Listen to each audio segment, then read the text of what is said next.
Hello everyone, good morning, welcome back to my channel. সকলে কেমন আছো? আশা করি সকলে খুব ভালো আছো, আমিও ভালো আছি। তো সকাল সকাল এই যে দেখো রান্নাঘরে চলে এসেছি। আর আজকে উঠেছিলাম 6টার দিকে। সমস্ত বাসি কাজ বাজ সেরে চা খেয়ে তারপরে চলে আসলাম রান্নাঘরে। এসেই দেখি চাল নিতে গিয়ে দেখি চাল ঝাড়া নেই। তো তারপর আমি এই যে চাল বের করে নিয়েছি কুলোর মধ্যে, আর সেটাই ঝেড়ে নিচ্ছি। তো আমি কিন্তু চাল ঝাড়তে পারি না, জীবনে কোনো দিন চাল ঝাড়িনি বিয়ের আগে। তবে এই যে শ্বশুরবাড়িতে এসে চাল ঝাড়তে হচ্ছে আমাকে। কী করবো, শাশুড়ি মা তো অন্য কাজ করছে, উনি তো আর এখন আর ঝাড়তে পারছে না, তাই আমি যেটুকু পারি সেটুকুই করছি। তো চলো এই যে আস্তে আস্তে চালগুলো ঝেড়ে নিচ্ছি, তারপরে ভাতটা বসিয়ে দেবো। আর আমার পুগলু কিন্তু এখনও ঘুমোচ্ছে, ও কিন্তু এখনও ওঠেনি। আর এখন টাইম হচ্ছে প্রায় 7টা মতো। আমি ভিডিওটা এডিট করছি হয়তো পরের দিন, কিন্তু এই 7টা সাড়ে 7টার দিকে বাসি কাজ বাজ সেরে তারপর রান্নাঘরে আসি, তাই আন্দাজ করেই একটা টাইম বলে দিলাম তোমাদের। তো চলো এই যে চালগুলো আমি ঝেড়ে নিয়েছি, আর এখন একটা গামলার মধ্যে ঢেলে নিচ্ছি। তারপর যাব কলে, কল থেকে ধুয়ে এনে এদিকে ভাত বসিয়ে দেবো।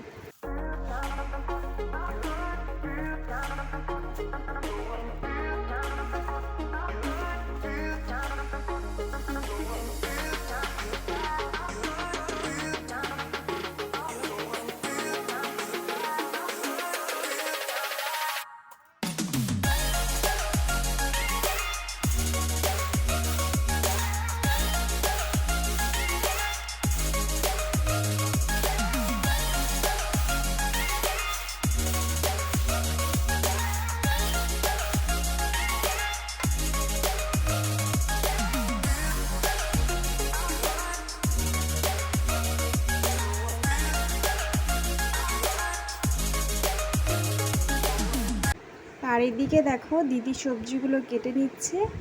আর আজকে রান্না হচ্ছে পুঁই শাক দিয়ে, কুমড়ো দিয়ে, আলু দিয়ে একটা ঘ্যাট, আর মাছের ঝোল, কুমড়ো ভাজা।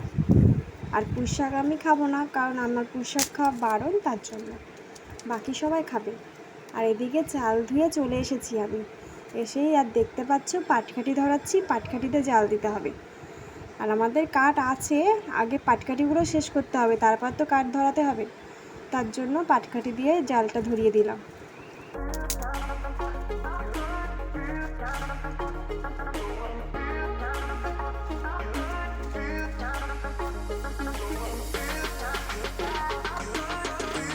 এদিকে পুগলু ঘুম থেকে উঠে গেছে, তাই ওকে মুখটুক মুছিয়ে সকালবেলা একটু বাসি পেটে জল খাইয়ে দিলাম। জল খাওয়ানোর পরে এই যে দুধ গুলিয়েছি, এটাই এখন ওকে খাওয়াবো। তো পুগলু এদিকে খেলা করছে ওর দাদার সঙ্গে, আর আমি চটজলদি করে আর কি স্নান করে আসলাম। তো দেখো যে পরিমাণে গরম পড়েছে, চুল ছেড়ে তো রাখাই যাচ্ছে না। কি করব, তবু এই যে চুলটা তাড়াতাড়ি করে উঁচু করে বেঁধে নেবো আমি। চুল ছেড়ে একদম থাকা যায় না, খুব গরম পড়েছে জানো তো। বিশেষ করে আর ওই শাড়ি পরে, শ্বশুরবাড়িতে নাইটি পরতে দেয় না। আর পরেছিলাম আমি কিছুদিন, যখন আমার পুগলু হয়েছিল, তখন হওয়ার পরে আর কি 2 থেকে 3 মাস মতো নাইটি পরেছিলাম। শ্বশুর শাশুড়িরা পছন্দ করে না, তার জন্য আর পরা হয় না নাইটি, তাই নাইটিটা বাদই দিয়ে দিলাম। তাই এই গরমের মধ্যে শাড়ি পরে সারাদিন কাটাতে হয়। বুঝতেই পারছো, যারা শাড়ি পরে থাকো বাড়িতে সবসময়, যে কতটা কষ্ট। কি করব, কষ্ট তো করতেই হবে, এটা তো শ্বশুর বাড়ি, নিজের বাড়ি তো আর না, তার জন্য। তো চলো ওইদিকে দেখো পুগলু আমার সামনেই আছে। ওইদিকে আমার ড্রেসিং টেবিলে যে সমস্ত জিনিস আছে, ওর জন্য কিছুই রাখা যায় না ওখানে। যেগুলো রেখে দেবো সব একদম ধরে ধরে ফেলে দেবে। আর ওই যে ড্রেসিং টেবিলে যে ড্রয়ারটা দেখতে পাচ্ছ, বারবার খুলবে, ওখানে কিছু কাগজপত্র আছে, প্যাকেট ফ্যাকেট এটা ওটা, ওগুলো বের করে করে সব ফেলবে আর সব ছিঁড়বে। তাই কি করেছিলাম, একটা দড়ি দিয়ে ভালো করে ড্রয়ারটাকে বেঁধে দিয়েছি, ওই আয়নার যে ধরার দানটিটা, ওটার সঙ্গে, যাতে আমি পুগুলো খুলতেই না পারে। তো চলো এদিকে আমি তাড়াতাড়ি করে গুছিয়ে নিই, এখন যাব পুজো দিতে।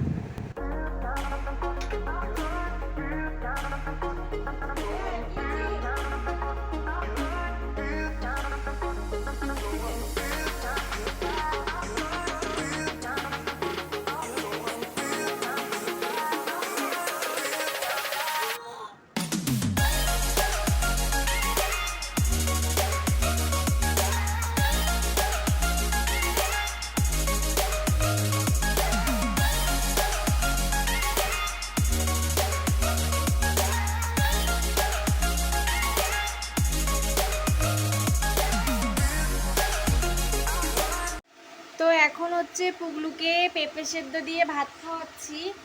আর পুগলুর পটিটা একটু শক্ত শক্ত হয়েছে, তার জন্য পেঁপে দিয়ে খাওয়াচ্ছি। পেঁপে দিয়ে খাওয়ালে একটু নরম হয়, তার জন্য গো। তো চলো ওকে আমি খাইয়ে নিই। এই যে পেঁপে। এদিকে পুগলুকে শাশুড়ি মার কাছে রেখে আমি যাব একটু বাজারে ব্যাংকে। তাই গাড়িটা ঘর থেকে বের করে নিলাম। ঘর থেকে বলতে আমাদের ওই যে সাইডে একটা ঘর আছে, ওইখানেই থাকে গাড়িটা। যেহেতু গাড়িটা আমি তুলতে পারি না ঘরে, তার জন্য। আর আমাদের একটু দরকারে সবসময় লাগে গাড়িটা, যেহেতু বাজারে যেতে হয়। তাই আর ওখান থেকে ঘর থেকে তো বের করতে পারি না, তার জন্য বাইরেই রেখে দিতে। আর এই গাড়িটা বের করে এখন মুছে নিলাম। আর গাড়িটা নিয়েই কিন্তু যাব। গাড়ি কেনার পরে এখন আর অটোতে করে যাওয়া হয় না, মানে ব্যাংকে বলো এখানে ওখানে, তাই গাড়ি নিয়েই চলে যাই। তো তার জন্য এই যে খুব একটা ভালো চালাতে পারি না, তবে পারি। এখনও পর্যন্ত ঠাকুরের ইচ্ছে আমি গাড়ি নিয়ে পড়ে যাইনি। ঠিক আছে, তো চলো এই যে গাড়িটা মুছে নিয়েছি আর ব্যাংকের বই ফই সব কিছু নিয়ে নিলাম। আর এখন বেরোবো আমি। টাটা, আমি যাই, আবার পরে দেখা হচ্ছে। এই যে ব্যাংকে চলে এসেছি, এসেই দেখি দুজন আছে, তারপরে আমার লাইন। টাকাটা জমা দিয়েই তারপর বাড়ি চলে এসেছি। আর এদিকে দেখো, এটা হচ্ছে আমার বৌদি। আজকে বাপের বাড়ির থেকে আমার মা, বৌদি আর বৌদির ছেলে 3 জন এসেছে আমাদের বাড়িতে, তাই একটু মাংস কিনতে গেছিলাম।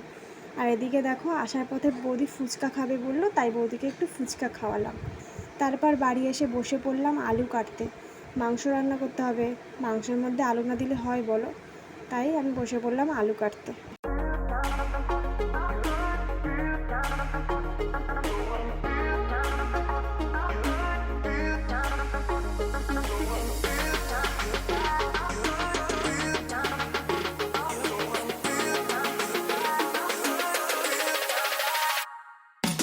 তো এদিকে আমি মশলাগুলো সব গুছিয়ে নিচ্ছি, মিক্সিতে দেব। আর এদিকে আমার দাদার ছেলে ভিডিও করে দিচ্ছে, ওকে বললাম একটু ভিডিও করে দে, তাই ভিডিও করে দিচ্ছি। হাত যেহেতু কাঁপছে, বাচ্চা মানুষ ও কি ভালো করে পারে বলো, তবুও যে করে দিয়েছে এটাই অনেক। তারপর এই যে মিক্সিটা বের করে নিলাম আর মায়ের ঘরে চলে আসলাম। আমাদের আলাদা কোনো টেবিল নেই আর ওই বোর্ড নেই কারেন্টের যে অন্য কোথাও বসাবো, তার জন্য মায়ের ঘরের এখানেই মিক্সিটা বসাতে হয়। তো চলো আমি মশলাগুলো তাড়াতাড়ি করে দিই।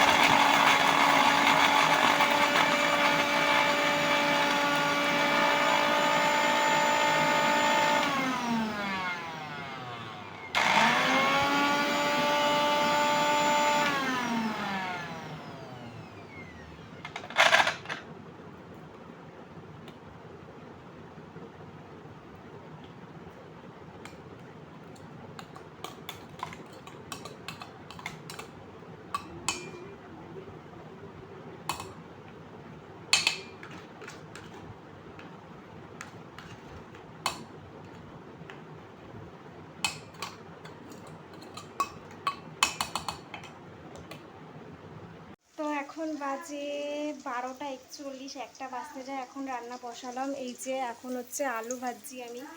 আর এমনি তো সকালে আমাদের রান্না হয়েছে, আর সবাই এসছে, মানে বৌদির ছেলে, মা এসছে, তার জন্য একটু মাংস রান্না করছি। দেখলেই তো তখন বাজারে গেছিলাম। তো চলো তাড়াতাড়ি করে রান্না করে নিই। কিছুদিন ধরে যা গরম পড়ছে, সত্যি রান্নাঘরে তো আসাই যাচ্ছে না। তবুও তো এখন গ্যাসে করছি, তাই আর উনুনে করলে তো আরও গরম লাগে। আর এদিকে দেখো আমি এই যে আলু ভাজছি এখন। আর আলু ভাজা হয়ে গেলে মশলাটা কষানোর পরে মাংসটা ঢেলে দেবো। তো চলো আমি তাড়াতাড়ি করে রান্না করে নিই, অলরেডি 1টা তো বেজেই গেছে। খেতে তো হবে, খেতে দিতে হবে সবাইকে।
প্যাম্পার্স।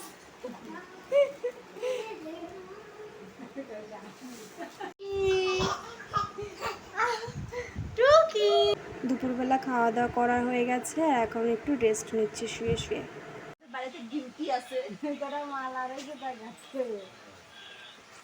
এখন টাইম হচ্ছে বিকাল 5:30 থেকে 6টা মতো। মা বৌদিরা বাড়ি চলে যাচ্ছে। বললাম থাকতে, তো থাকবে না, বললো অন্য একদিন আসবে সময় করে, তো সেদিন থাকবে। এদিকে দেখো পাপ্পু, আর কি বলবো, চলো ওদেরকে একটু আগিয়ে দিয়ে আসি রাস্তা পর্যন্ত। তারপরে যে বিকালবেলায় বাড়ি এসে আমাকে আবার ব্যাংকে যেতে হলো। বড়মশাই ফোন মেসেজ করে বললো একটু টাকা জমা করতে খুব দরকার, তার জন্য চলে গেলাম ব্যাংকে। তো চলো ব্লগটা এখানে শেষ করছি, বাই বাই।